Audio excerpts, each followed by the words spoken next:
For centuries, Europe's skylines were shaped by faith and power, not commerce.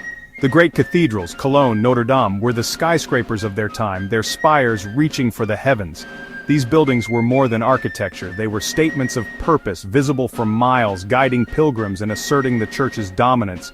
Castles and fortresses stood alongside, their towers symbols of secular authority perched for defense and control. The skyline became a public record, each peak telling a story of belief, ambition, and order. Every prominent structure had a name and a meaning, woven into the city's identity. Height was earned through centuries of significance, not bought with wealth.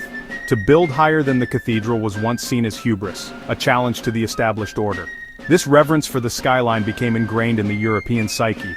Altering the skyline was not taken lightly, it was a collective inheritance to be protected. The silhouettes of old cities became precious, a visual legacy. This foundation shaped Europe's modern relationship with its cities, a relationship rooted in preservation. The skyline was a shared narrative, not a blank canvas for reinvention. This respect for history still echoes in every European city today. World War II devastated Europe's cities, Warsaw, Dresden, Rotterdam, reducing centuries of history to rubble. When peace returned, Europe faced a choice: erase the past or painstakingly rebuild it. The decision was to restore, not replace, to resurrect cathedrals stone by stone to reclaim lost heritage. In Warsaw, the old town was reconstructed using pre-war images not for perfection but for healing. Restoration became an act of defiance and remembrance, a way to mend the continent's soul. Skyscrapers would have felt alien, symbols of rupture, not continuity. The focus was on healing skylines, not conquering them with unfamiliar forms. This choice cemented the idea that a city's character is its greatest asset. Europe looked to its past for comfort, setting a precedent for preservation over modernization. The trauma of war made the historic skyline sacred, a symbol of resilience. The post-war era solidified Europe's commitment to its low-rise historic fabric. Preservation became a defining feature of the European city. While Europe rebuilt its past, America looked to the future, embracing the skyscraper as a symbol of ambition. In the US, the sky was a frontier. Skyscrapers like the Empire State Building became icons of progress and power. America's cities grew upwards, celebrating innovation and individual achievement. Europe, with its deep roots and historic monuments, saw skyscrapers as intrusions, symbols of corporate dominance at odds with communal values. The American skyline became a canvas for reinvention, the European skyline, a legacy to be protected. In Europe, private towers dwarfing public monuments were unthinkable, the result, two models of urban development. America's ever-changing verticality, Europe's enduring horizontality. Europe's choice was not a lack of ambition, but a prioritization of history, beauty, and continuity. The skyline became a battleground of values, future versus past, innovation versus heritage.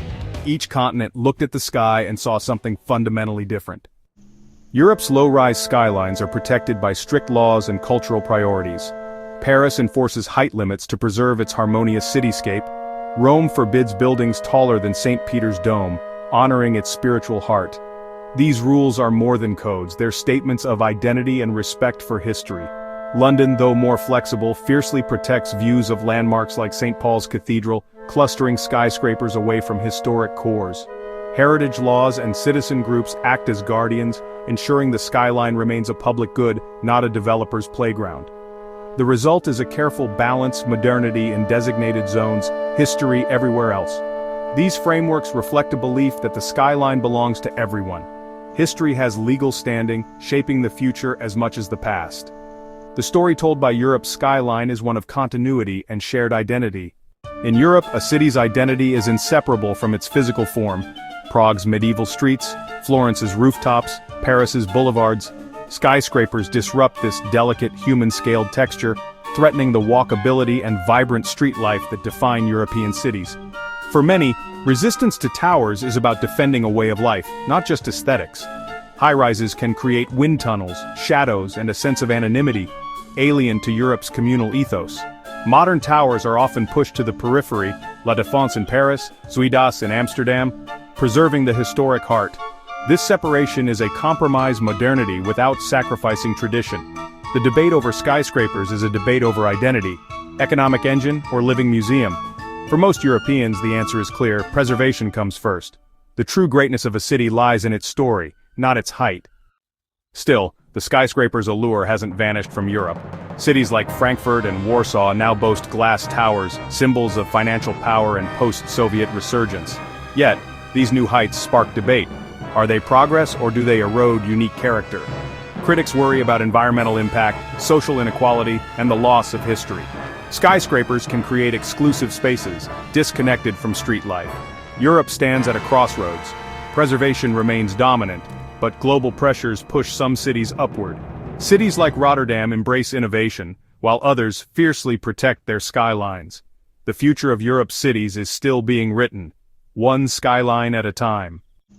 With height limits above, Europe often builds down, embracing a tradition of subterranean development. From ancient catacombs to modern metros, underground spaces allow cities to modernize without disturbing historic skylines. Vast networks, like the Paris Metro or London Underground, move millions beneath the surface. Today, underground malls, museums, and venues expand cities discreetly. This approach fits the new into the old, preserving the street-level experience. Building down reflects Europe's ingenuity, modernizing while honoring history. The city evolves below ground, keeping its gaze on the historical horizon. In a world obsessed with height, Europe finds wisdom in exploring the depths.